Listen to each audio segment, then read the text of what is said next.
எனக்கு மட்டும்தான் இதெல்லாம் நடக்குதா இல்ல உங்களுக்கு நடக்குதா? துணிய துவச்சி ஓலர போட்டா அந்த நேரம் மழை வருது, வேர்க்குதுன்னு ஃபேன போட்டா அப்போதானே கரண்ட் போது. படிக்கலாம்னு புக் எடுத்தா கண்ணுல தான் தூக்கம் வருது. மாசம் 1ஆம் தேதி ஆனா எத்தனையோ பில் வருது. ஹெல்மெட் போட மறந்து போனா அன்னைக்கு அங்க போலீஸ் பிடிக்கும். வெளியே கிளம்பி போகும்போது காக்கா மேல ஆயி போயிடும்.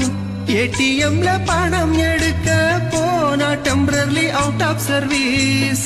அவசரம்னு போட்டா அங்கேயும் நோட் ரீச்சபிள். ஒன்னு நினைச்சா வேற நடக்கும், என்ன நினைச்சா என்ன பட